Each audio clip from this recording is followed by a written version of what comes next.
La voix de ma mère était un murmure, mais elle a transpercé l'air glacial du Colorado comme une lame. Je me tenais sur le perron du vaste domaine des Peaks, tenant la main de mon fils de 7 ans, Liam, sa petite prise s'est resserrée dans la mienne. À l'intérieur, je pouvais entendre les rires, le tintement des verres et le grondement d'un feu chaleureux. Mais ici, devant la lourde porte en bois, le vent provenant des sommets d'Aspen mordait nos visages. Ma mère ne m'a même pas regardé. Elle a regardé au-delà de moi comme si j'étais un livreur qui était arrivé à la mauvaise adresse. Assise ici avec mon café, regardant le monde défiler, je ne peux pas m'empêcher de réfléchir à quel point la vie peut sembler froide lorsque la famille se détourne de vous. D'où nous regardez-vous aujourd'hui? Et quelle est votre boisson préférée en ce moment? J'attends toujours vos commentaires avec impatience. Mais de retour sur ce perron, une décision silencieuse était déjà en train de se former. Je n'ai pas pleuré. Je n'ai pas supplié. Je n'ai même pas frappé de nouveau. J'ai simplement regardé la main parfaitement manucurée de ma mère alors qu'elle commençait à refermer la porte. À travers l'interstice qui se rétrécissait, j'ai vu mon frère Luc assis près de l'âtre. Il faisait tournoyer un verre de vin rouge coûteux, riant de quelque chose que mon père disait. Il n'a pas regardé dans ma direction. Il n'en avait pas besoin. Il était l'enfant prodige, et j'étais juste le bruit de fond de leur vie parfaite. Le son du loquet se verrouillant a résonné dans le silence soudain de la nuit de montagne. Je suis resté là pendant un instant, regardant mon souffle se saccader dans l'air. Puis je me suis retourné. J'ai pris Liam dans mes bras, il grelottait si fort que ses dents claquaient et j'ai marché jusqu'à la voiture.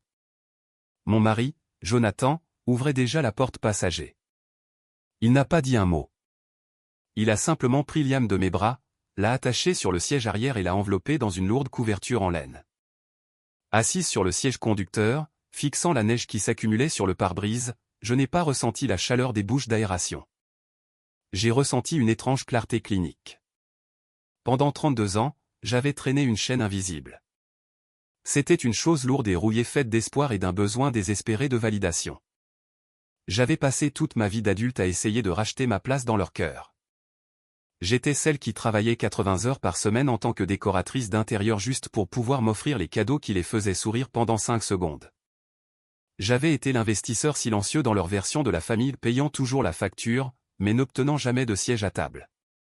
Chaque vacance coûteuse, chaque prêt à mes parents qui n'a jamais été remboursé, chaque fois que j'ai couvert les erreurs de Luc, je pensais que je gagnais ma place. Mais alors que je regardais les lumières du domaine des Peaks s'estomper dans mon rétroviseur, j'ai réalisé que ma compassion avait été un luxe qu'ils avaient surexploité pendant des années. La chaîne ne s'est pas seulement brisée ce soir, elle s'est fracassée. J'ai réalisé que leur rejet n'était pas une tragédie. C'était le reçu final d'une transaction commerciale qui avait fait faillite il y a longtemps. Je ne perdais pas une famille, je perdais une dette. Ce n'était pas une dépression nerveuse. C'était de la comptabilité. J'ai regardé Jonathan, mes mains fermes sur le volant. Et pour la première fois de ma vie, je me suis senti légère. Je me suis dit à ce moment-là, ne gaspille plus jamais ton énergie à essayer de t'étendre comme un pont pour des gens qui sont parfaitement heureux de te voir te noyer. Parfois, être rejeté est le plus grand cadeau de liberté que tu recevras jamais. J'ai continué à conduire sur la route de montagne sinueuse, mais mon esprit était déjà en train d'auditer la dernière décennie de ma vie. J'avais 32 ans, j'étais une décoratrice d'intérieur principale avec un portfolio que la plupart des gens de mon secteur envieraient terriblement. J'avais bâti mon entreprise à partir de rien, utilisant des nuits tardives et de la détermination pour construire une vie qui m'appartenait entièrement. Mon frère Luc avait 29 ans, et son accomplissement le plus notable était d'avoir convaincu notre père que sa 3e entreprise de crypto-monnaie en échec était un mouvement visionnaire. Mes parents, Mélissa et Grégory, nous regardaient à travers un prisme déformé. Pour eux, Luc était l'avenir, un homme brillant qui n'était qu'à un coup de chance de la grandeur. J'étais simplement la pièce de rechange, la machine fiable qu'ils gardaient dans le garage jusqu'à ce que quelque chose tombe en panne. Ils avaient normalisé l'idée que ma seule fonction était d'être l'amortisseur de la famille. Je me suis souvenu de l'époque où Luc avait détruit son véhicule utilitaire sport de luxe l'année dernière. Il avait été imprudent. Mais au lieu de le laisser faire face aux conséquences, Grégory m'avait appelé non pas pour me demander comment j'allais, mais pour me dire qu'il serait préférable pour l'image de la famille que je couvre secrètement la dette de garantie de 15 000 $ pour éviter une saisie publique qui aurait humilié la famille devant tout le voisinage. J'ai payé. J'ai payé pour ses erreurs, sa vanité et sa paresse, alors même qu'il lui louait un véhicule de remplacement qui coûtait plus que mes 2 premières années de salaire. C'est le piège de la normalisation de la cruauté dans une dynamique familiale. Mélissa et Grégory ne pensaient pas être des monstres. Ils avaient simplement accepté un contrat silencieux où ma valeur était purement transactionnelle. À leurs yeux, ma réussite n'était pas une raison de fierté, c'était une ressource à récolter. C'est ainsi que fonctionne la parentalité narcissique, l'enfant prodige, comme Luc, devient une extension de leur ego, tandis que le bouc émissaire, comme moi, devient leur utilité.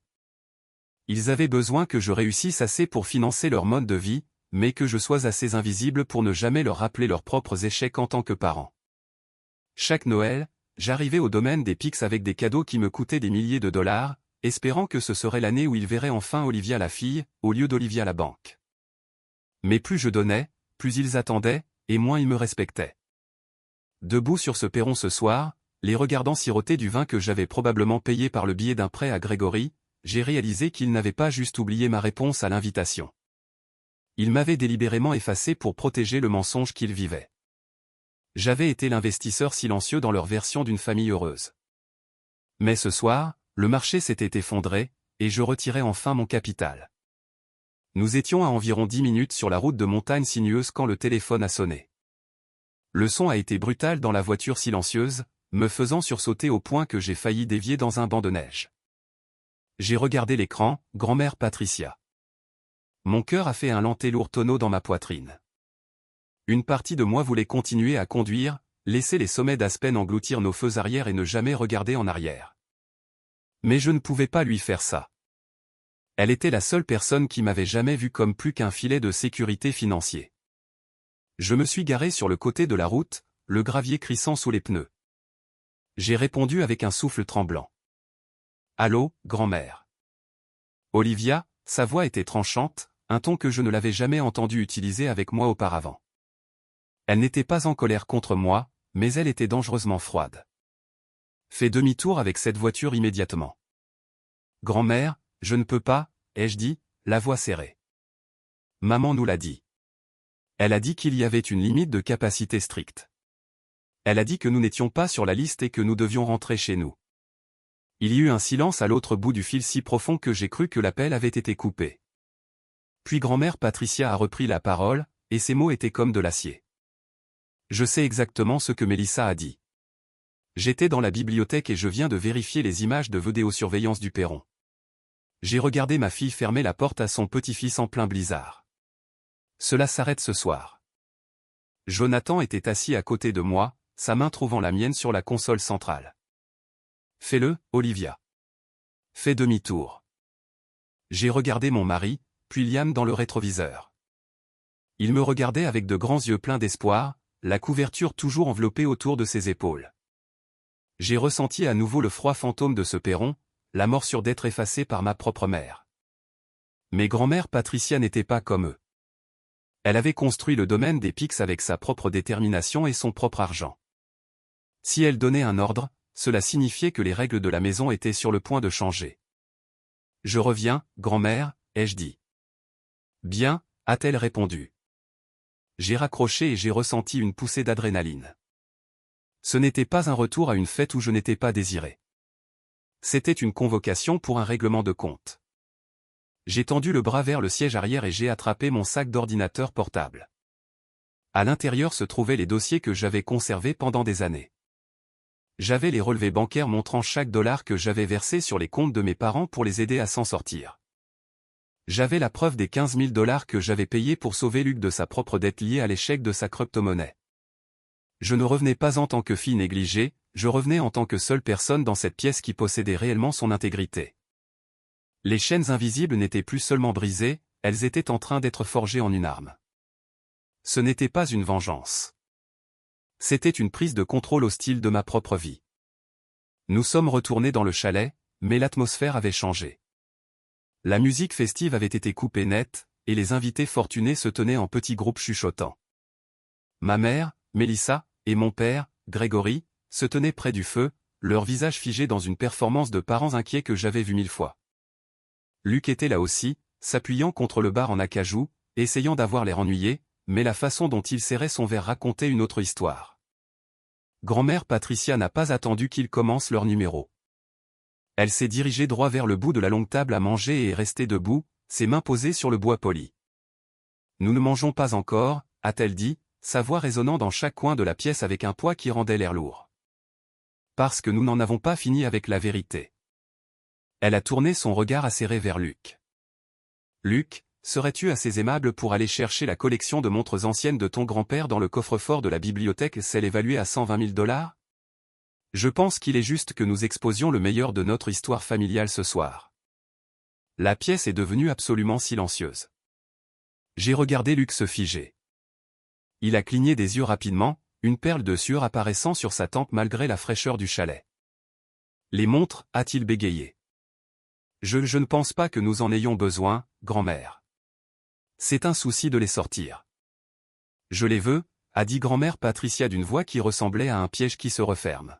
« Va les chercher. » Luc n'a pas bougé. Il a marmonné quelque chose sur le code du coffre-fort qui serait capricieux, ses yeux se tournant vers mes parents pour obtenir de l'aide. Mon père s'est raidi et ma mère a cessé instantanément ses faux sanglots, son visage passant de rougeau à un gris maladif. « Elles ne sont pas là, n'est-ce pas ?» a demandé grand-mère Patricia. « Je vais vous dire où elles sont. » Elle a mis la main dans la poche de son manteau de laine et en a sorti un petit morceau de papier rose. Elle ne l'a pas jeté, elle l'a fait glisser sur la table vers mon père avec une précision clinique. « Est-ce que Argent Rapide Prêt et Gage est un coffre-fort professionnel, Grégory ?» a-t-elle demandé. Mon père a eu l'air d'avoir reçu un coup de poing dans le ventre. Derrière lui, le verre de Luc a glissé de sa main et s'est fracassé sur l'âtre, le son explosant comme un coup de feu dans la pièce silencieuse.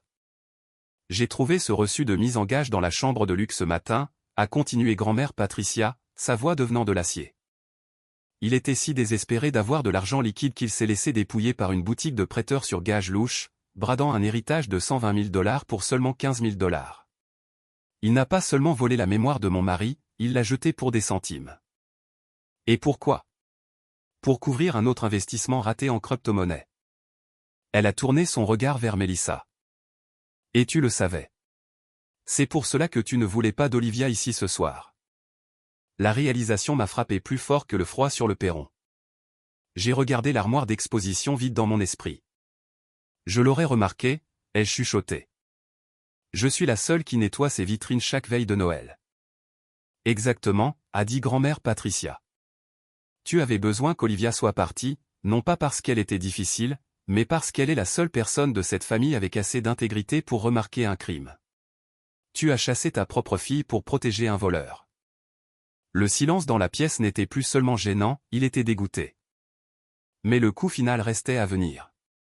Grand-mère Patricia a regardé Liam, qui serrait toujours sa couverture, puis a de nouveau regardé Luc. Cette collection n'était pas seulement du métal et des engrenages.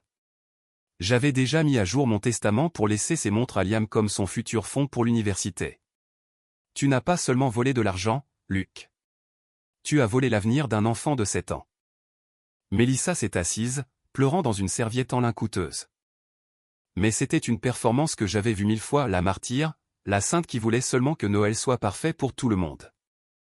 Puis elle s'est retournée contre moi, ses yeux brillant d'une sorte de malice désespérée. C'est ta faute, Olivia.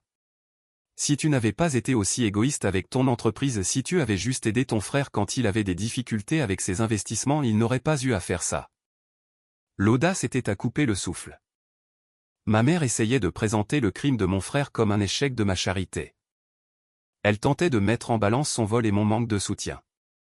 Ma compassion avait été un luxe qu'ils avaient surexploité pendant des décennies, et maintenant ils essayaient de me blâmer pour la fermeture de la banque. Mais le grand livre était fermé. Ce n'était plus une dispute familiale, c'était un audit de leurs âmes. Grand-mère Patricia ne l'a même pas regardé. Elle s'est simplement tournée vers le personnel de maison. Charles, diffusez les images du perron sur l'écran principal. Je veux que nos invités comprennent ce que signifie réellement une limite de capacité dans cette maison. L'écran massif au-dessus de la cheminée s'est allumé. Le son a rempli la pièce, la voix de Mélissa, claire et cruelle, coupant le silence du chalet, limite de capacité stricte. Nous n'avons pas reçu votre réponse à l'invitation. Rentre chez toi, Olivia. Il n'y a pas de place pour toi ici. Le halètement collectif de la pièce a été audible. L'élite d'Aspen, les voisins, les partenaires commerciaux, ils ne regardaient plus mes parents comme des pères, ils les regardaient comme des parias. Le vernis social que Mélissa avait passé sa vie à polir s'est brisé en quelques secondes. Ils n'étaient pas seulement méchants, ils étaient des criminels qui avaient rejeté leur propre sang pour protéger un voleur. Tu as chassé ta propre fille pour protéger un voleur, a dit grand-mère Patricia, sa voix tremblante d'une rage contenue et mortelle. Elle a regardé mon père, Grégory, puis de nouveau Mélissa. Le pavillon des invités, vous y avez vécu gratuitement pendant 10 ans. Vous l'avez traité comme un droit de naissance alors que vous conspiriez pour mettre en gage mon héritage. Maman, s'il te plaît, a crié mon père, la voix brisée. C'est la veille de Noël. Où irons-nous? Il y a une voiture qui attend à la grille pour vous emmener dans un motel que j'ai prépayé dans la vallée. Ce n'est pas le Hilton, mais c'est un toit au-dessus de vos têtes. Vous avez 10 minutes pour préparer vos affaires et partir. Après ce soir, vous êtes livré à vous-même. Puis elle s'est tournée vers Luc, qui était affalé dans une chaise, le visage masqué par une arrogance ruinée. Je te retire de mon testament dès demain matin. Tout le domaine, les investissements, les terres, tout revient à Olivia. Tu ne peux pas faire ça, a hurlé ma mère. Elle n'est qu'Olivia. Elle ne sait pas comment gérer un héritage familial. Je les ai regardés à ce moment-là, et pour la première fois en 32 ans, je n'ai pas vu les géants qui contrôlaient mon bonheur. J'ai vu 3 petites personnes désespérées grelottant dans la chaleur d'une maison qu'ils n'avaient jamais méritée. La chaîne invisible qui m'avait lié à eux, le besoin de leur approbation, la peur de leur rejet avait disparu. Elles gisaient en morceaux sur le sol, fracassées par le poids de leur propre cupidité. Je fais partie de la famille, ai-je dit, ma voix ferme et clinique. Et vous m'avez dit de rentrer chez moi, alors je le fais. J'ai fait un geste vers la porte où le vent de la montagne hurlait toujours. Grand-mère a parlé, et c'est moi qui exécute ses souhaits. Vous n'avez plus le droit d'être ici. S'il vous plaît, partez. 1 an plus tard, le feu dans la grande salle du domaine des Pics crépitait avec une chaleur qui semblait honnête. L'odeur de la cannelle et de la dinde rôtie remplissait l'air, remplaçant la tension glaciale qui avait hanté ces murs pendant des décennies. Le chalet avait un aspect différent maintenant. Jonathan et moi avions passé les 12 derniers mois à rénover, retirant les lourdes tentures sombres que ma mère avait aimées, et laissant entrer la lumière vive et pure du soleil d'Aspen. Nous avions transformé le pavillon des invités et l'endroit où mes parents avaient vécu gratuitement pendant 10 ans en un studio d'art dynamique pour les enfants de la région et en un atelier professionnel pour Jonathan. Liam était assis sur le tapis épais près de l'âtre, son rire résonnant clair et joyeux alors qu'il déchirait un cadeau. Il n'était plus le garçon grelottant sur le perron, il était un enfant épanoui fréquentant une école prestigieuse, son avenir assuré par l'héritage même qui avait failli être mis en gage. Grand-mère Patricia était assise dans le fauteuil en face de moi, le regardant avec un sourire satisfait sur le visage. Elle avait vécu pour voir la justice suivre son cours naturel et pour savoir que sa fortune serait enfin utilisée pour le bien. J'ai appris par des connaissances communes que Mélissa et Grégory vivaient dans un petit appartement de 2 chambres à Milwaukee. Ils étaient reportés de lit aigris et isolés, passant leur journée à se plaindre à quiconque voulait les entendre de la façon dont j'avais volé leur droit de naissance. Mais l'élite d'Aspen avait une longue mémoire pour la cruauté, et ils restaient fuis par les cercles qu'ils avaient autrefois tant essayé d'impressionner. Le sort de Luc était peut-être le plus approprié. Il faisait actuellement face à de multiples accusations pour fraude liée à un autre projet d'investissement raté. Sans mes parents pour financer ses erreurs ou moi pour couvrir ses dettes, il apprenait enfin la valeur d'$1 par le travail manuel. Je n'avais parlé à aucun d'eux depuis cette nuit-là. Pas une seule fois. Je n'avais pas besoin d'excuses pour trouver ma conclusion. Je l'avais trouvé dans les matins calmes, le son du rire de Liam, et la paix d'un foyer où personne n'avait à passer d'audition pour l'amour. Je me suis assise dans le fauteuil près du feu, tenant un mug de chocolat chaud et regardant les chaussettes de Noël suspendues à la cheminée, Olivia, Jonathan, Liam et Patricia. Pour la première fois en 32 ans, je n'ai pas ressenti le courant d'air froid d'un rejet imminent. J'ai réalisé que la meilleure vengeance n'était pas la destruction, c'était de devenir tout ce qu'ils disaient que je ne pouvais pas être tout en les regardant s'effondrer sous le poids de leur propre cupidité. J'en suis venu à réaliser que si vous êtes assis là en ce moment, ressentant la douleur d'une famille qui ne vous voit pas, ou la morsure d'une porte fermée au nez, j'ai besoin que vous écoutiez attentivement, vous n'êtes pas le problème. Vous n'êtes pas difficile, ni trop, ni pas assez. Vous êtes simplement dans la mauvaise maison. Ne gâchez pas votre vie debout sur le perron à supplier les gens de vous laisser entrer quand ce sont eux qui ont verrouillé le loquet. Ne vous gelez pas en essayant d'être assez chaleureux pour des gens qui sont déterminés à être froids. Tournez-vous et partez. Construisez votre propre feu. La seule chose que vous perdez vraiment lorsque vous coupez les ponts avec des personnes toxiques, c'est la douleur agonisante d'essayer de leur plaire. Et ce que vous gagnez? J'ai regardé autour de la pièce mon fils, mon mari et ma grand-mère. Vous gagnez tout. Vous gagnez votre paix, votre dignité et la liberté d'être exactement qui vous étiez censé être. Si vous avez trouvé le courage de commencer votre propre révolution et de construire votre propre feu, j'aimerais entendre votre histoire dans les commentaires. Votre parcours pourrait être la lumière dont quelqu'un d'autre a besoin pour trouver son chemin hors du froid. Si cette histoire a touché votre cœur, s'il vous plaît, aimez et partagez-la avec quelqu'un qui a besoin de savoir qu'il est assez. N'oubliez pas de vous abonner pour plus de vérité sur la justice, la guérison et le pouvoir du respect de soi.